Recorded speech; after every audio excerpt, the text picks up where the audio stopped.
Online classes में आपका हार्दिक स्वागत है। कल हम स्वरों के वर्गीकरण को पूरा कर चुके थे। आज व्यंजन का वर्गीकरण करेंगे। तो व्यंजन को भी स्वर के भांति ही किस प्रकार से विभाजित करेंगे वो आज की कक्षा में हम यहाँ पर अध्ययन करेंगे। तो सबसे पहले व्यंजन कौन कौन से होते हैं, व्यंजन के कौन कौन से वर्ग होते हैं, उनको हम जानकारी प्राप्त कर लेते हैं। सबसे पहले तय वर्ग। अब इसमें तय वर्ग में क्या क्या होंगे, फिर चय वर्ग,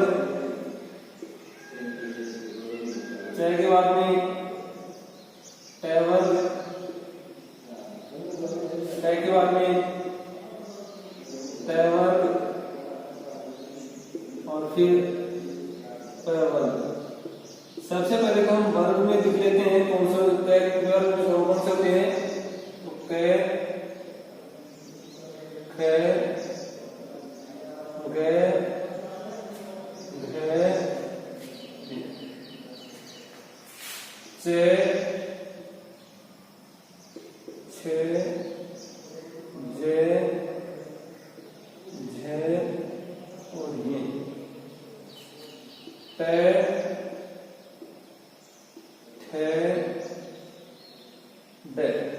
और डे के साथ ही हम उसका उत्क्षिप्त रूप को लिख देते हैं। फिर ढह, और ढह का भी उत्क्षिप्त रूप कौन सा है, और फिर तय वर्ग में तय, थे, दे, भे, न। तय वर्ग में पे, है, वे, भे और मैं।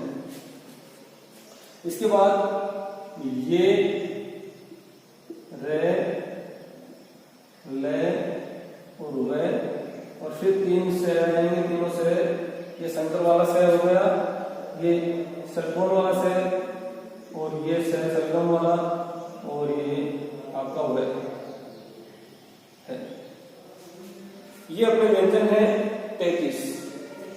व्यंजन कितने हैं, 33 है, जिसका हम पिछले वाली कक्षा में अध्ययन कर चुके थे। इसको यहाँ पर समझने वाली बात यह है कि वर्ग आपको ध्यान होना चाहिए। कै वर्ग कौन सा है, चय वर्ग कौन सा है, टय वर्ग कौन सा है, तय वर्ग कौन सा और पय वर्ग कौन सा है। 5 वर्ग आपके सामने आ चुके हैं, टय वर्ग, चय वर्ग, तय और पय। इन वर्गों का आपको ध्यान रखना है। कै वर्ग में कौन से हैं, चय वर्ग में कौन से हैं, टय वर्ग में कौन से हैं, तय वर्ग में कौन से और पय वर्ग में कौन से हैं। इसके बाद ये, रे, ले, वे, और फिर से और है। ये आपके सामने आपके 33 व्यंजन आ गए। अब यहाँ पर क्या ध्यान देना आपको, हम इसकी पंक्ति बनाएंगे। ये आपका प्रथम वर्ग है, ये आपका सेकेंड वर्ण व्यंजन है, ये आपका थर्ड है, और ये आपका फोर्थ है, और ये आपका, यानी प्रत्येक वर्ग, ये वर्ग हो इधर, और ये प्रत्येक वर्ग का पहला व्यंजन, प्रत्येक वर्ग का पहला व्यंजन ये। फिर प्रत्येक वर्ग का दूसरा व्यंजन, फिर प्रत्येक वर्ग का तीसरा व्यंजन, फिर प्रत्येक वर्ग का चौथा व्यंजन, और फिर प्रत्येक वर्ग का 5वां व्यंजन। ये अपनी एक सारणी बन गई कि प्रत्येक वर्ग आपसे पूछे कि प्रत्येक वर्ग का पहला कौन सा है, तो कै, चय, टय, तय, पे। दूसरा है खे, छय, ठे, थे और फे। फिर तीसरा कै, जय, डे, दे और पे। 5वां घे, झे, ढे, धे और भे, और ये 5वां वर्ण हो गए जिसे हम अनुनासिक कहेंगे। अब हम व्यंजनों का वर्गीकरण करते हैं। तो सबसे पहले करते हैं उच्चारण। उच्चारण स्थान के आधार पर, उच्चारण स्थान के आधार पर। तो पहला वर्गीकरण है व्यंजन का, व्यंजनों का जो पहला वर्गीकरण है वो किसके आधार पर है, उच्चारण स्थान के आधार पर है। और सबसे पहले हम उच्चारण स्थान के आधार पर व्यंजन को कंठे में बांटते हैं। सबसे पहले कंठे व्यंजन यानी कंठ से उच्चारित, कंठ से जो व्यंजन उच्चारित होते हैं उन्हें क्या कहेंगे? कंठे व्यंजन कहेंगे। उसके बाद हम कंठ के बाद में तालव्य व्यंजन,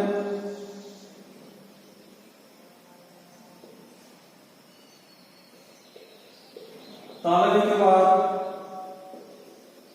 मूर्धन्य व्यंजन,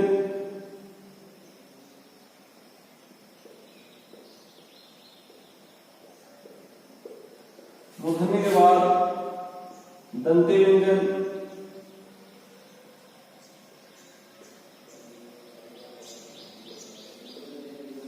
और अंत में आपका होगा ओष्ठ्य व्यंजन।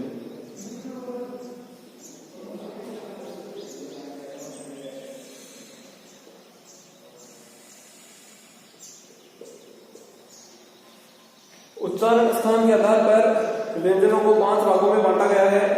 पहला कौन सा है?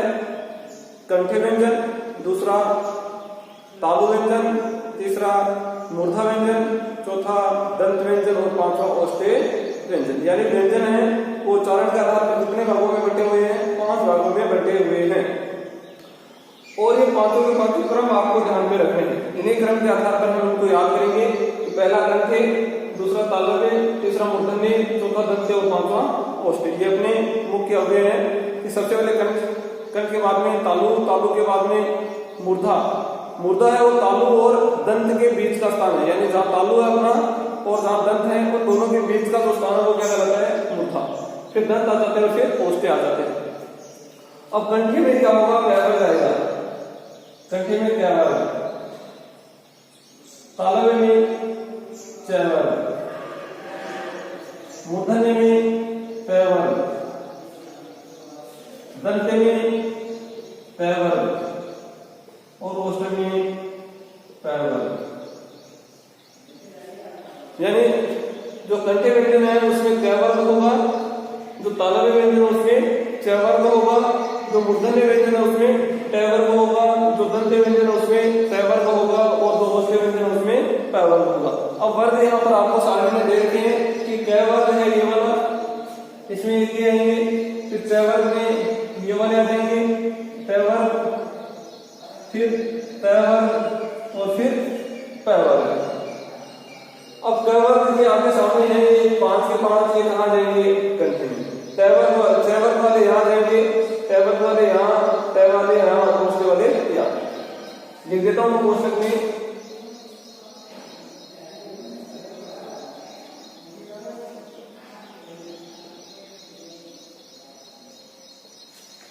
चैवर्ग में लिख देता हूँ।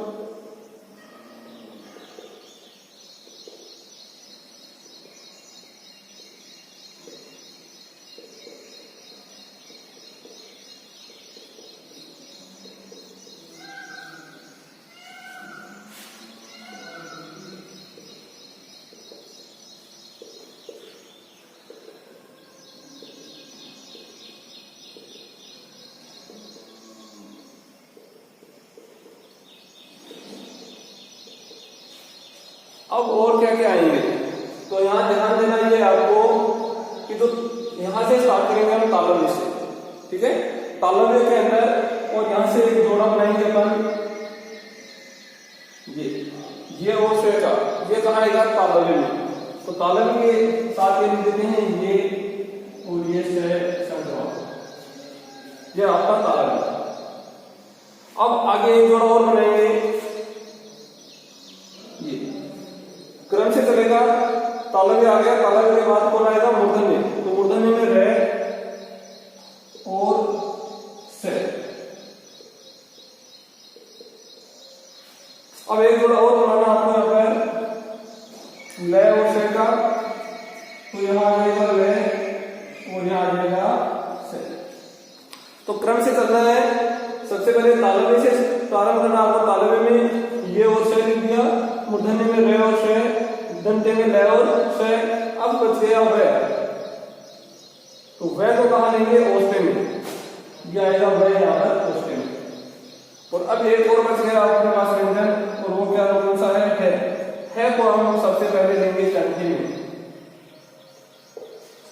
ये 33 अपने व्यंजन थे जिनका हमने उच्चारण के आधार पर वर्गीकरण किया। तो सबसे पहले कंठे में किया तो क वर्ग आ गया, तालवे में च वर्ग आ गया, मूर्धन्य में ट वर्ग आ गया, दंते में ट वर्ग आ गया, फिर औष्ठ्य में प वर्ग आ गया। और उसके बाद हमने इन दोनों का एक जोड़ा बना दिया, ये और श का, उसको किसमें लिख दिया, तालवे में, र और श को मूर्धन्य में, ल और श को दंते में, व को औष्ठ्य में और ठ को कंठे में ले दिया।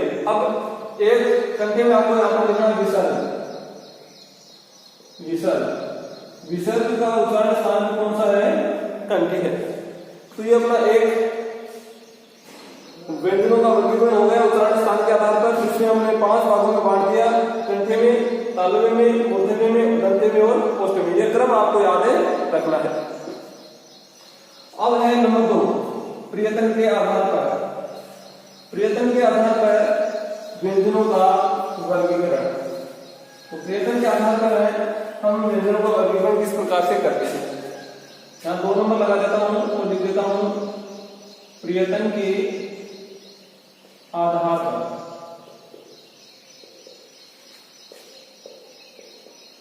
और सबसे पहले हम प्रियतन के आधार पर लेंगे स्पर्शी व्यंजन। स्पर्शी व्यंजन।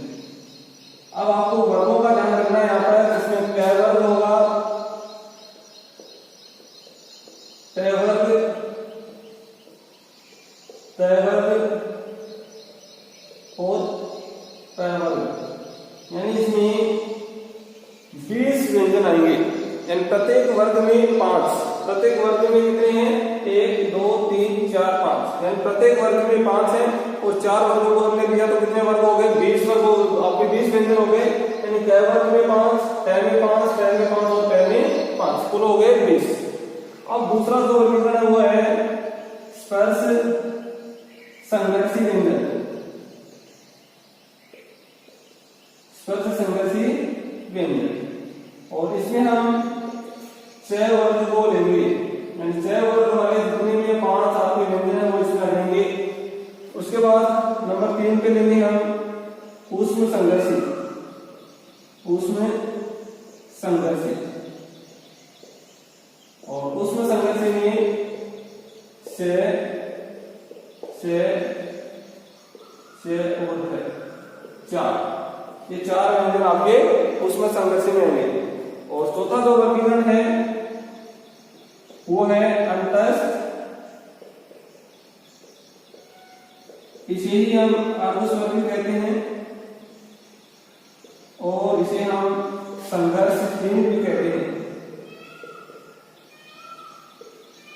और ये है ये और वह, यानी 2 आएंगे इसमें, ये और वह। इसके बाद प्रकंपित, और इसे हम गुंठित भी कहते हैं व्यंजन। और इसमें एक ही व्यंजन आएगा वह। इसके बाद आगे वाला है आपका पार्श्विक व्यंजन, और वो है ल। यहां पर 2 आ गए, यहां पर 1 आ गया और यहां पर 1।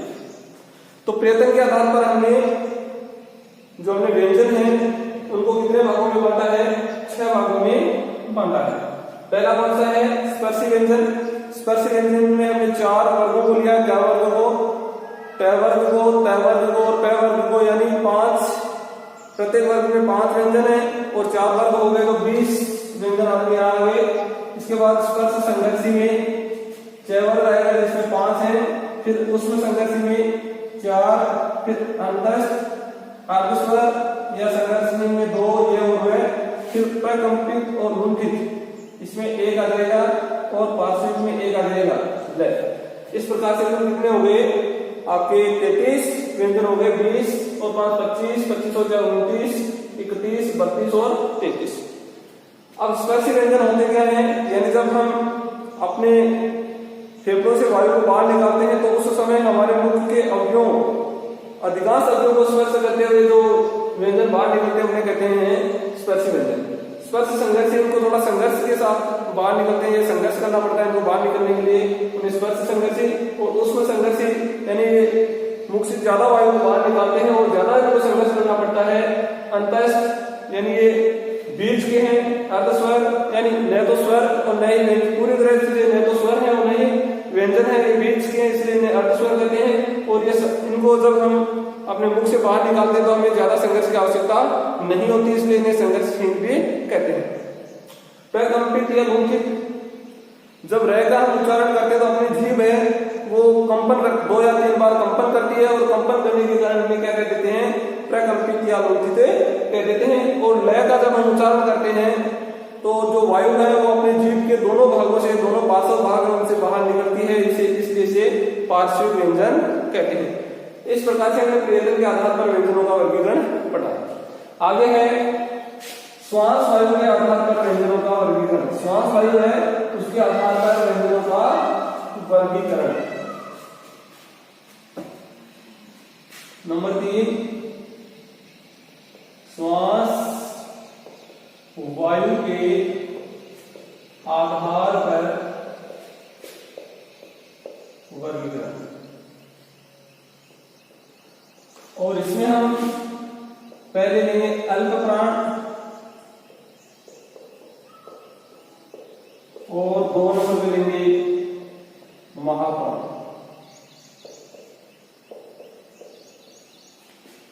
यानी श्वास वायु के आधार पर जब हम व्यंजन का वर्गीकरण करेंगे तो 2 भाग होंगे, पहला अल्प प्राण और दूसरा महाप्राण। तो अल्प प्राण में आपको लिख देते हैं यहां पर प्रत्येक वर्ग का प्रथम, तृतीय और पंचम वर्ण तथा ये रे ले और वे तथा महाप्राण में प्रत्येक वर्ग का दूसरा व चौथा तथा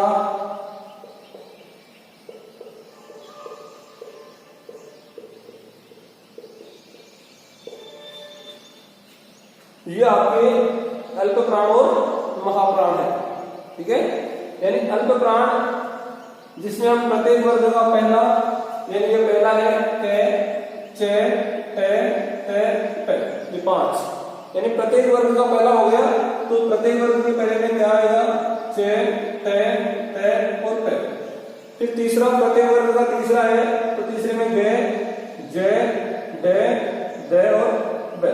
और 5वें में आपकी ये डे, ये ने और में तथा ये रे ले वे। ये नीचे वाली लाइन है, ये वाली, ये रे ले वाली, ये वाली लाइन भी किसमें आएगी, अल्प प्राण में। अब महाप्राण है तो कहेगा जो महाप्राण है ये आगे वाली पंक्ति क्या जाएगा, ये प्रथम पंक्ति है उसका महाप्राण दूसरी वाली पंक्ति और तीसरे वाले का महाप्राण चौथी वाली पंक्ति। 5वीं लाइन है इसका कोई महाप्राण नहीं होता है।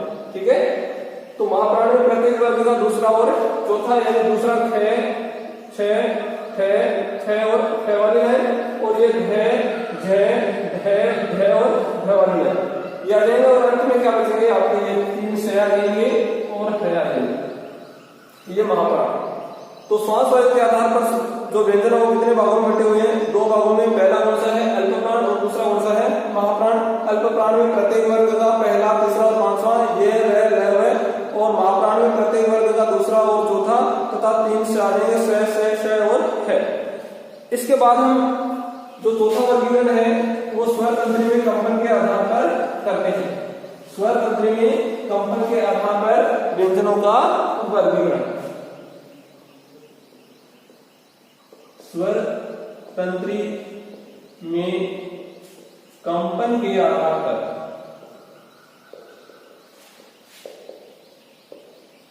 और 2 भागों में बांटे इसे।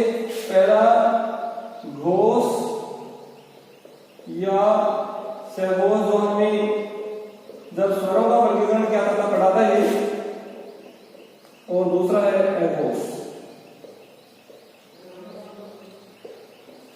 यानी स्वतंत्र में कंपन के आधार पर दो भागों में बांटा गया है, घोष या सघोष। एक ही बात है, दोनों में से कोई भी दो घोष को, चाहे सघोष को, और दूसरा कौन सा एघोष। अब सघोष में कौन सा आएगा, प्रत्येक वर्ग का तीसरा, चौथा और पांचवा वर्ग। प्रत्येक वर्ग का तीसरा, चौथा और पांचवा, यानी प्रत्येक वर्ग का ये तीसरा है, ये चौथा और ये पांचवा, यानी ये तीन, ये भी तीन, ये तीन, ये वाले और ये वाले, यानी प्रत्येक वर्ग का तीसरा, चौथा और पांचवा। तो कुल कितने हो गए, 15 वर्ग, 15 वर्ग। इसके बाद ये रे, ले, वे और है, 5 हो गए। तो कुल कितने हो गए, 20 वर्ण इसमें आपके आएंगे। ठीक है, ये वाले,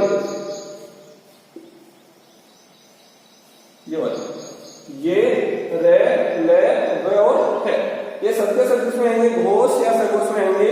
तो घोष या सघोष के बारे में अपने से कोई पूछे तो उसमें प्रत्येक वर्ग का तीसरा, चौथा और पांचवा होगा, और ये रे, ले, वे और है को हम इसमें शामिल करेंगे। घोष के अंदर प्रत्येक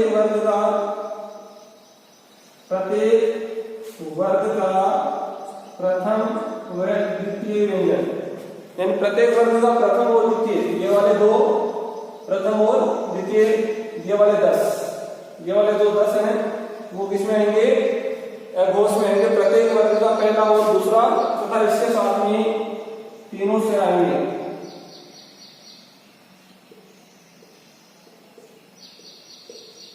और ये कुल हो गए आपके 10 और 3 13। तो सघोष 20 है और एघोष कितने हैं, 13। स्वतंत्र में कंपन के आधार पर दो भागों में बांट दिया हमने, घोष या सघोष और एघोष। घोष या सघोष में प्रत्येक वर्ग का तीसरा, चौथा और पांचवा, ये रे, ले, वे और है, और एघोष के अंदर प्रत्येक वर्ग का पहला और दूसरा तथा इसमें तीनों से गिनती करेंगे।